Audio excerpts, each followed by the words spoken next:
다음은요, 정치인 듣기 평가로 가보겠습니다.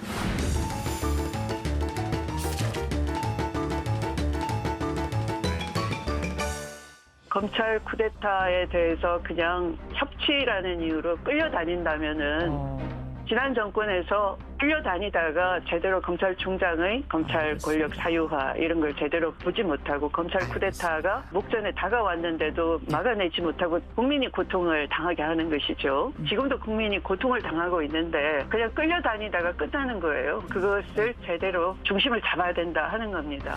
추미애 전 장관의 발언인데요.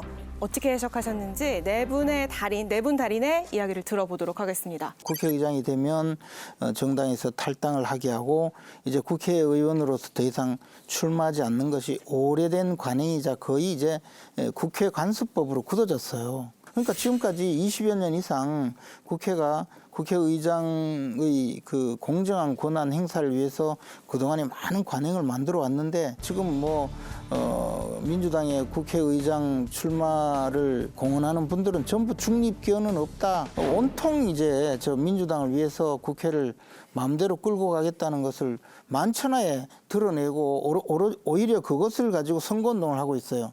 민주당이 다수당입니다. 예. 그렇기 때문에 민주당이 주도하는 국회가 될 수밖에 없어요. 국회의장은 어쨌든 민주당이 배출한 의장이 되지 않겠습니까? 예. 그렇게 되면 이재명 대표와 당과 호흡을 잘 맞추는 사람이 국회의장이 될 때 국회를 이끌어갈 수 있다고 저는 생각을 합니다. 기계적으로 중립만 지켜서는 아무것도 할 수가 없는 거죠. 여당과 야당사의 기계적 중립은 아무 의미가 없는 거 아니겠습니까? 그럼 뭐 국회의장은 누가 해도 그만인 거고요. 좌파가 좌파도 우파도 아니듯이요. 국회의장도 물론 당연히 좌파도 아니고 우파도 아니고 그렇죠. 그렇다고 중립은 아닙니다.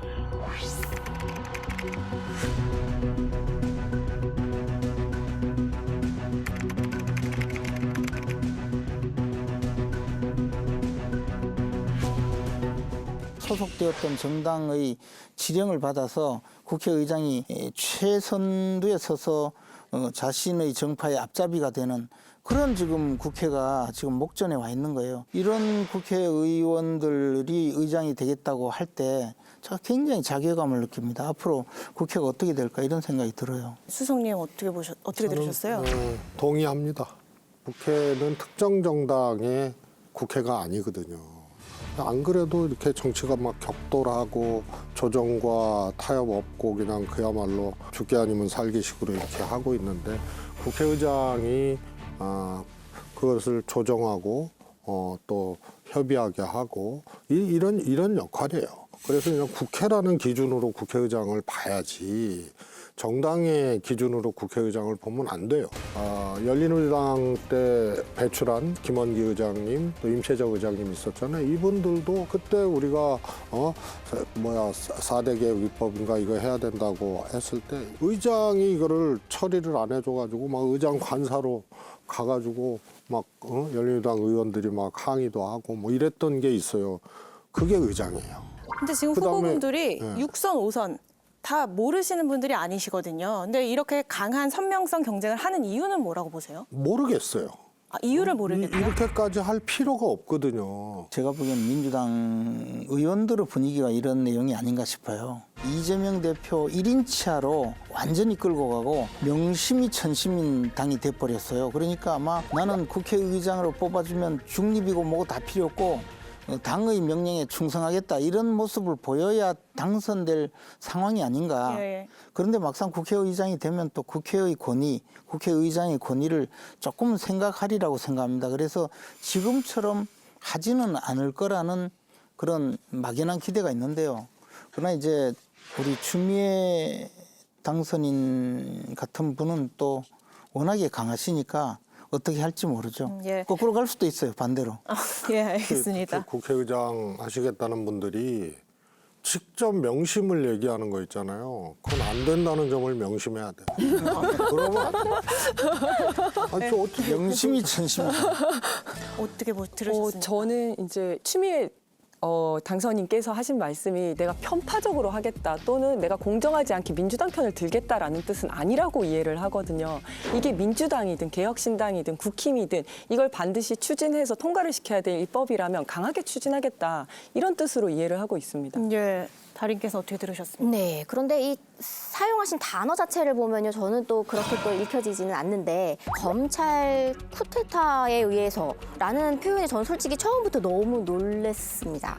우리가 국민의 투표로 검찰총장 출신 대통령이 당선이 됐잖아요.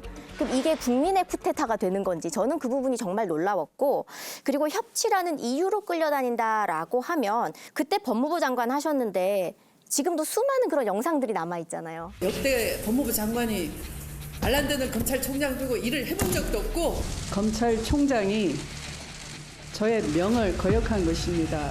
법무부 장관의 명령을 거역하고 이렇게도 말씀하셨는데 그런 인상이 좀 강하게 남아 있다 보니까 끌려다녔다고 본인께서 말씀하시는 건 저는 좀 반대이고요.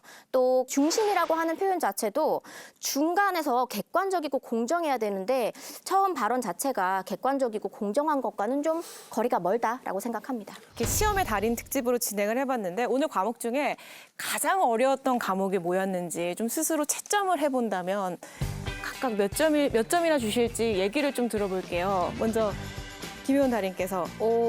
사실 저는 처음에 정치 수학 능력 시험 1번이 조금 어려웠다라고 개인적으로는 판단을 합니다. 왜냐하면 이게 언제 또 다시 등판을 하실지도 우리 모두가 모르지 않습니까? 그래서 이것을 뭔가 문학 시험처럼 시를 해석하는 것 같은 이상의 시를 해석하는 그런 느낌이어서 조금 어려웠다. 그래서 좀 가여우니까 55점에서 60점 주고 싶습니다. 55점에서 60점 박한 평가를 주셨는데요. 네, 스스로에게 좀 박합니다. 이지은 달인께서는. 저는 다 좀 어렵긴 했었는데 가장 어려웠던 거는 조국 대표의 10개명 중에서 하나만 고르기가 너무 힘들었습니다. 그래서 가장 어려웠다. 네. 그래서 막 고민을 하다가 하나를 골랐는데요. 이게 가장 어려웠고 저는 스스로 채점을 한다면 70점 위로 받았을 거라고 생각을 합니다. 낙제는 아니다. 낙제는 아니다. 네. 라는 말씀. 효성. 제가 보기에는 어쨌든 그 문제 누가 그 이번 선거에 가장 그 도움을 주지 않았느냐 그 골라내는 문제는 굉장히 위험한 문제예요. 이런 위험한 문제를 내니까 겁이 나죠. 맞아요. 위험한 문제였다. 맞습니다. 무서웠어요. 출제를 잘했네요. 킬러 문항이죠. 킬러 문화. 꺼진 불도 다시 보죠. 출제에 대해서 문제 제기하는 사람이 나뿐만이 아니라는 게 이번에 아주 성과였어요. 저한테. 그래서 몇 점 주시겠어요? 저는 90점 두 분 다.